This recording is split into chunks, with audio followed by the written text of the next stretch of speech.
అందరికీ స్వాగతం. ఈ వీడియోలో మనము పొమోగ్రానేట్ డ్రాయింగ్ ఎలా గీయాలో చూద్దాం. ముందుగా ఇక్కడ నేను పక్కన రెఫరెన్స్ పిక్చర్ ఇచ్చాను. ఆ రెఫరెన్స్ పిక్చర్ని మనం చూసినట్లయితే మనకి కింద వైపుగా అంతా బ్లాక్గా ఉంది, పైన వైపు హైలైట్ పడటం వల్ల లైట్గా ఉంది.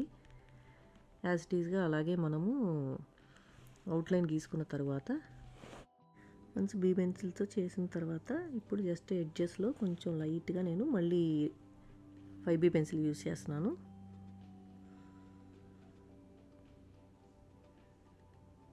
యూస్ చేశాక ఒకసారి మనము బ్లెండ్ చేసుకుందాము.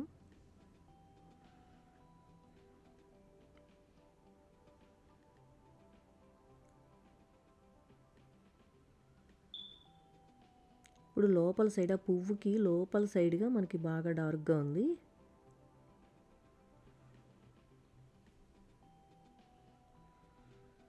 మనం లేయర్ బై లేయర్ వేసుకుంటా వెళ్తేనే మనకి అక్కడ ఎలా అయితే ఉందో రెఫరెన్స్ పిక్చర్లో ఆ విధంగా మనం తీసుకురాగలుగుతాము. ఒక్క లేయర్కి అయితే రాదు మనకి. మనం స్లోగా వేసుకోవాలి, పేషెన్స్గా వేసుకోవాలి.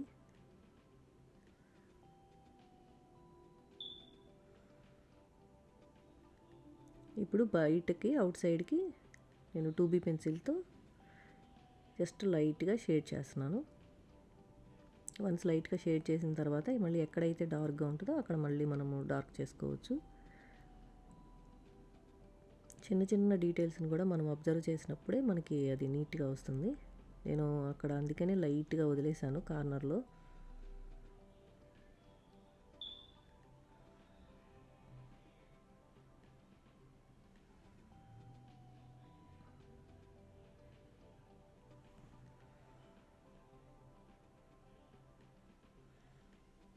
ఇప్పుడు సెకండ్ లేయర్ అక్కడ మనకి అక్కడే 2-3 రకాలుగా కనిపిస్తుంది.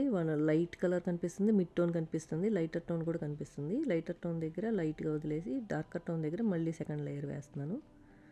ఇప్పుడు ఇన్సైడ్ ద పువ్వు మనకి ఇంకా డార్క్గా కనిపిస్తుంది కదా, దాన్ని మళ్ళీ ఇంకో లేయర్ వేస్తున్నాను.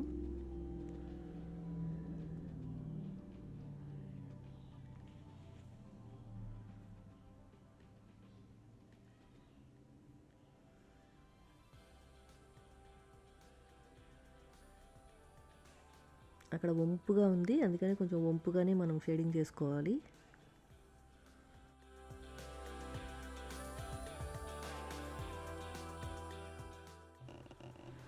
మనం ఇప్పుడు ఆ ఫ్లవర్కి కిందగా కొంచెం అంచులాగా అనిపిస్తుంది మనకి, అది గీసుకుందాం. ఇప్పుడు మెయిన్ మనము ఏ డ్రాయింగ్ అయినా ఏదైనా ఆబ్జెక్ట్ తీసుకున్నప్పుడు అది ఏదైనా సరే, ఫ్రూట్ అయినా సరే, థింగ్ అయినా సరే, యానిమల్ అయినా సరే, ఏదైనా కానీ మనము ఆబ్జెక్ట్ తీసుకున్నప్పుడు దాన్ని మనం బాగా అవగాహన చేసుకోవాలి. అసలు దానిలో వాల్యూస్ ఎలా ఉన్నాయి, ఎక్కడ డార్కర్ టోన్స్ ఉన్నాయి, ఎక్కడ మిడ్ టోన్ ఉంది, ఎక్కడ లైటర్ టోన్ ఉంది, ఎక్కడ హైలైట్ ఉంది, దాన్ని క్షుణ్ణంగా మనం ఒకసారి పరిశీలించిన తర్వాత అప్పుడు మనం అవుట్లైన్ అది జాగ్రత్తగా వేసుకొని, అవుట్లైన్ మీరు ఎలా అయినా వేసుకోవచ్చు. ఇలాంటి థింగ్స్ గీసేటప్పుడు మోస్ట్లీ గ్రిడ్ ద్వారా మటుకి అవాయిడ్ చేయండి. ఎందుకంటే మనము ఐ క్యాలిక్యులేషన్ ద్వారా వేసుకునేదే మనకి బాగుంటుంది. మీరు పోర్ట్రేట్స్ అవి గీసేటప్పుడు కరెక్ట్గా ఉండాలి కాబట్టి అప్పుడు గీసుకున్నా మనకి ఏమవుతుంది. అది కూడా స్లోగా ప్రాక్టీస్ చేస్తూ ఉంటే పెన్సిల్ మెజర్మెంట్ ద్వారా అది కూడా బాగా వస్తుంది. కానీ ఇలాంటి థింగ్స్ గీసేటప్పుడు మటుకి మీరు బాగా అబ్జర్వ్ చేసుకుని గీసుకుంటే బాగుంటుంది. పెన్సిల్ మెజర్మెంట్ అయినా యూస్ చేసుకోవచ్చు, లేదంటే జస్ట్ ఇప్పుడు నేను ఇది గీసేటప్పుడు ఒక మధ్యలో ఒక లైన్ గీసి, అడ్డంగా ఒక లైను, నిలువుగా ఒక లైన్ గీసి దాని ద్వారా గీసుకున్నాను. అట్లాగైనా గీసుకోవచ్చు. ప్రతిదానికి చిన్న చిన్న థింగ్స్ గీసేటప్పుడు గ్రిడ్ని అవాయిడ్ చేస్తేనే బాగుంటుంది. మనకి ఐ క్యాలిక్యులేషన్తో స్లోగా అలవాటు అవుతుంది అది. తర్వాత మనము ఇలాగ షేడింగ్ చేసుకునేటప్పుడు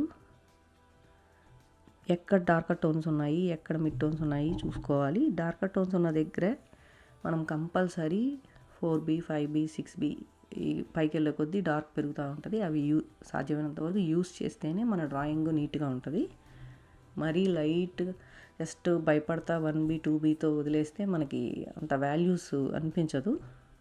మనకి పిక్చర్లో కనిపించే అంత వాల్యూస్ రావు. డార్కర్ వాల్యూస్ వాటి కోసం మనం డార్క్ పెన్సిల్ని యూస్ చేయాలి. యాక్చువల్గా ఇక్కడ డైరెక్ట్గా 5BB కూడా యూస్ చేయొచ్చు. మనం డార్క్ బాగానే ఉంది ఇక్కడ దానిమ్మకాయకి. ఇప్పుడు నేను గీసే దగ్గర లైట్గా ఉంది, మీరు కార్నర్లో అబ్జర్వ్ చేయండి రిఫరెన్స్ పిక్చర్లో. అందుకే నేను జస్ట్ బీ పెన్సిల్ యూస్ చేస్తున్నాను. మళ్ళీ పక్కగా డార్క్ ఉంది, అందుకని డార్కర్ పెన్సిల్ యూస్ చేయాలి. మెయిన్ మనం అబ్జర్వ్ చేసుకోవాల్సింది అదే. తర్వాత పెన్సిల్ని దగ్గరగా పట్టుకున్నా దూరంగా పట్టుకున్నా కానీ జస్ట్ ప్రెజర్ ఇవ్వకుండా దగ్గరగా మనం షేడింగ్ చేసుకోవాలి. మీకు అలవాటు ఉంటే ప్రాబ్లం లేదు, అలవాటు లేని వాళ్ళు బిగినర్స్ ఎవరైనా నేర్చుకునేటట్లయితే వాళ్ళు కొంచెం దూరంగానే పట్టుకోండి. నేను దగ్గరగా పట్టుకున్నా ప్రెజర్ ఇవ్వను, మోస్ట్లీ దూరంగా పట్టుకుంటాను. ఎందుకంటే నేను వీడియో తీసేటప్పుడు కెమెరాకి ఇప్పుడు అడ్డు వస్తుంది కదా, అలా అడ్డు వస్తుందని చెప్పి చాలా వరకు నేను సాధ్యమైనంత వరకు బ్యాక్ పట్టుకుంటాను పెన్సిల్ని. దగ్గరగా పట్టుకున్నా కానీ మనం ప్రాక్టీస్ మీద ఎక్కువ ప్రెజర్ అవ్వకుండా గీయగలుగుతాము. తర్వాత షేడింగ్ చేసేటప్పుడు కూడా మనము 1 లేయర్కి రాదు, ఏదైనా 2-3 లేయర్స్ వేస్తూ ఉండాలి. రెండోది మనము బ్లెండ్ చేసేటప్పుడు స్టమ్స్ యూస్ చేయొచ్చు, బడ్స్ యూస్ చేయొచ్చు, కాటన్ యూస్ చేయొచ్చు. కొందరు చేత్తోనే చేస్తారు, నేను అప్పుడప్పుడు చేత్తోనే చేస్తాను. లేదంటే బ్రష్ యూస్ చేయొచ్చు. కాకపోతే కొన్ని డ్రాయింగ్స్కి నేను వెయ్యను. అక్కడ బై మిస్టేక్ మా బాబు పెన్సిల్తో గీసేసాడు, అయినా సర్లే ఎందుకు పేపర్ వేస్ట్ చేయడం అని చెప్పి నేను దాని మీద గీసేస్తున్నాను. యాక్చువల్గా నేను యూస్ చేసే పేపర్ కూడా ఇది బ్రిస్టల్ స్మూత్ పేపర్, చిన్న సైజు వాడది, చిన్న సైజు ఇది. కొన్ని నేను డ్రాయింగ్స్ మామూలు నార్మల్ A4 షీట్ మనకి దొరుకుతాయి కదా, వాటి మీద కూడా గీశాను.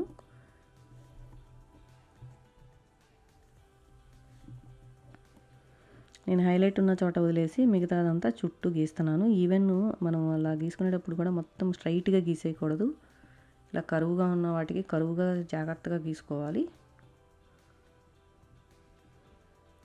ఈ మనము ముందు ఈ గ్రాఫైట్ పెన్సిల్స్ నేర్చుకుంటే మనం స్లోగా ఈవెన్ కలర్ పెన్సిల్స్ కూడా నెక్స్ట్ షిఫ్ట్ చేసుకోవచ్చు. కలర్ పెన్సిల్స్ కూడా ఈజీగా ఉంటుంది. ఇది ప్రాక్టీస్ చేస్తే అది చాలా ఈజీగా ఉంటుంది.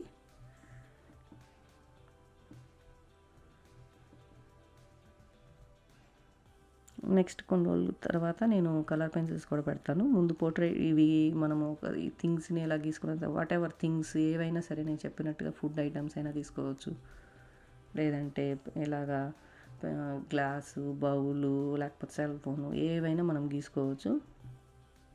ఇంట్లో మనం రోజు చూసే థింగ్స్ని కూడా మనం గీసుకోవచ్చు. ఇవి అయిపోయిన తర్వాత స్లోగా మనము పోర్ట్రేట్స్ ఆల్రెడీ చాలా వీడియోస్ పెట్టాను, కానీ 1 by 1 మళ్ళీ స్టెప్ బై స్టెప్ వెళ్దాం. పోర్ట్రేట్స్లో కూడా ముందు ఐస్ ఎలా గీయాలి, నోస్ ఎలా గీయాలి, మౌత్ ఎలా గీయాలి, ఇయర్స్ ఎలా గీయాలి, 1 by 1 అవి పెట్టుకున్న తర్వాత అప్పుడు మళ్ళీ పోర్ట్రేట్స్ కూడా గీద్దాము. యాక్చువల్గా పోర్ట్రేట్స్ గీసేటప్పుడు కూడా గ్రిడ్ ఎక్కువ యూస్ చేయకుండా పెన్సిల్ మెజర్మెంట్తోనే గీయండి. ప్రాక్టీస్ మీద మనకి బాగా వచ్చేస్తుంది.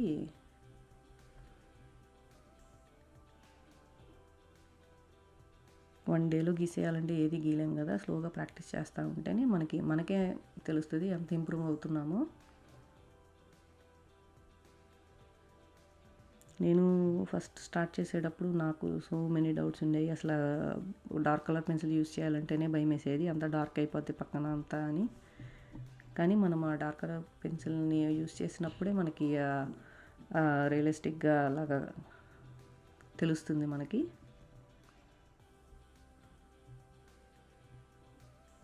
జస్ట్ ఇప్పుడు దగ్గరగా పట్టుకున్నాను.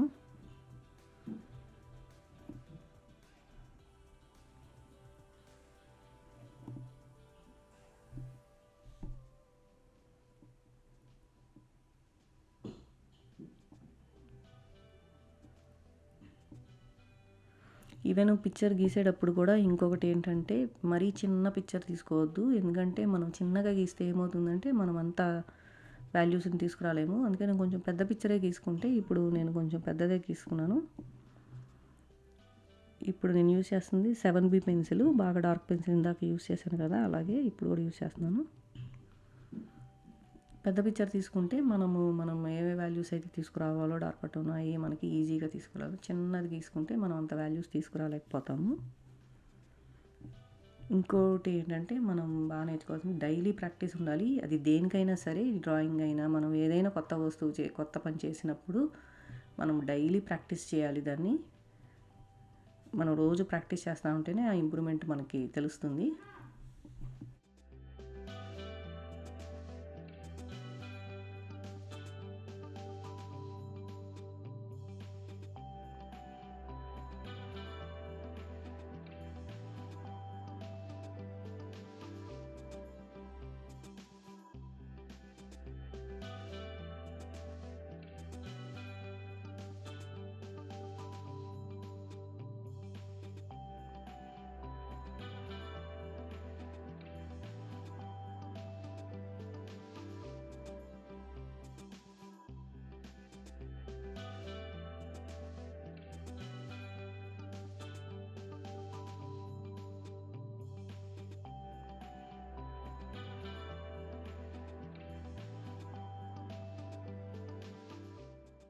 మీరు డ్రాయింగ్ వేసేటప్పుడు కూడా నేను ఎలా గీస్తున్నానో అబ్జర్వ్ చేయండి. బాగా అబ్జర్వ్ చేసిన తర్వాతే మీరు 2-3 టైమ్స్ చూసి అబ్జర్వ్ చేసిన తర్వాతే మొదలు పెట్టండి. వెంటనే గీసేయొద్దు.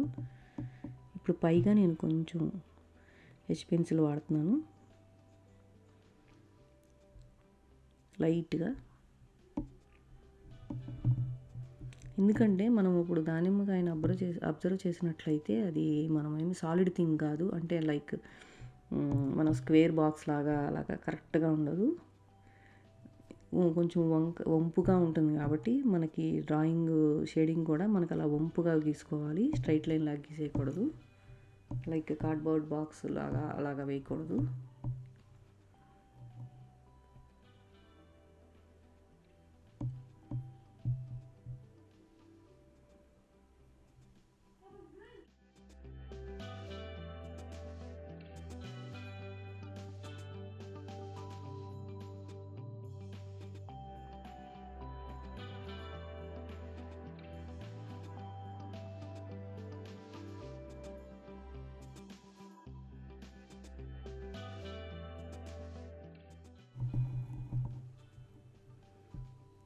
కిందగా వేసేటప్పుడు అది కూడా జస్ట్ కరువులాగా పక్కకి కలుపుకుంటా వేస్తున్నాను. నేను మోస్ట్లీ ఇది 5B పెన్సిల్ యూస్ చేస్తున్నాను.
అక్కడ పైన రిఫరెన్స్ పిక్చర్లో చూసినట్లయితే బాగా డార్క్గా అనిపిస్తుంది. అందుకనే నేను 7B పెన్సిల్ యూస్ చేస్తున్నాను.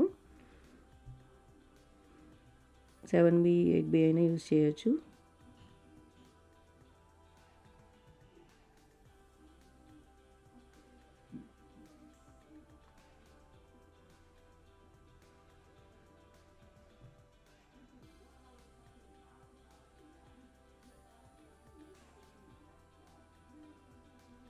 నేను షేడింగ్ చేసేటప్పుడు కూడా జస్ట్ పైకి కిందకి ఫ్రీగా మూవ్ చేస్తున్నాను. ఇప్పుడు నార్మల్ పేపర్ మీద గీస్తున్నాను చూడండి. జస్ట్ ఫ్రీగా ఇలాగా పైకి కిందకి కిందకి పైకి అలా వెళ్ళాలి. కర్వ్ వెళ్ళేటప్పుడు కూడా కొంచెం వంపుగా అలాగే చేయాలి. జస్ట్ ఫ్రీగా అనమాట, చెయ్యి ఇలా మూమెంట్ రావాలి.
ఇక్కడ కూడా కింద నుంచి పైకి వేసిన తర్వాత అప్పుడు మధ్యలో లైన్స్ కలుపుతున్నాను. ఈవెన్ ఇటు వైపుగా వేసేటప్పుడు కూడా క్రాస్గా వేసుకోవాలి జాగ్రత్తగా.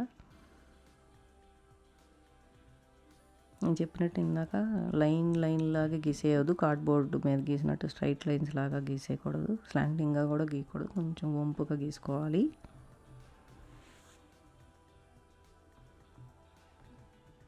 పక్కకు వచ్చిన ప్రాబ్లం లేదు, మనం తర్వాత కావాలంటే అరేంజ్ చేసుకోవచ్చు, దాని గురించి మటుకు ఆలోచించొద్దు.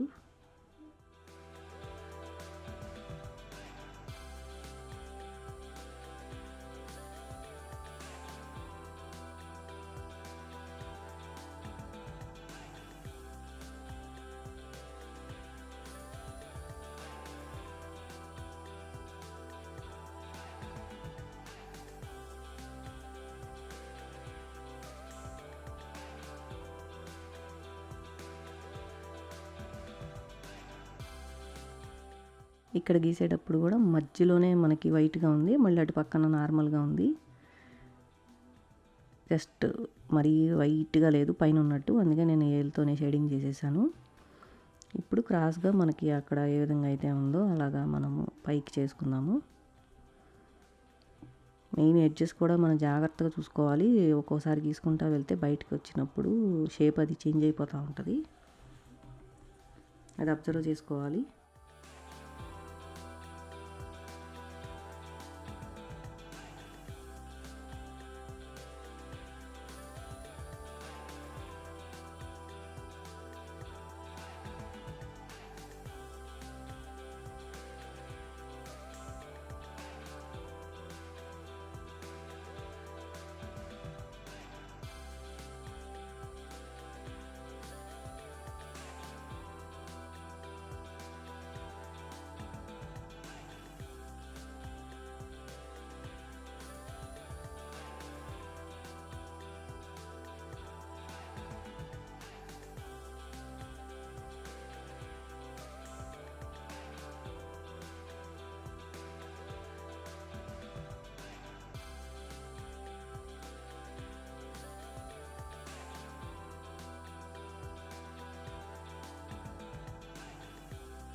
మనకి ఇక్కడ మధ్య మధ్యలో వైట్ డాట్స్ లాగా కనబడుతున్నాయి కదా, అందుకోసమని నేను గ్రాఫైట్ రిమూవ్ చేస్తున్నాను. నీడెడ్ ఎరేజర్ పెట్టి, నార్మల్ ఎరేజర్తో కూడా మీకు లేకపోయినా కొంచెం సన్నగా ఎరేజర్ని కట్ చేసుకుని జస్ట్ టచ్ చేసి లేపితే మనకి అది రిమూవ్ అయిపోతుంది గ్రాఫైట్ అక్కడ ఉన్న మన పెన్సిల్ లెడ్ది. ఆల్మోస్ట్ అయిపోయింది. మీకు వీడియో నచ్చినట్లయితే లైక్ చేసి సబ్స్క్రైబ్ చేసుకోండి. ఎవరైనా మీకు తెలిసిన వాళ్ళు డ్రాయింగ్ నేర్చుకున్నట్లయితే వాళ్ళతో షేర్ చేయండి. Thank you for watching.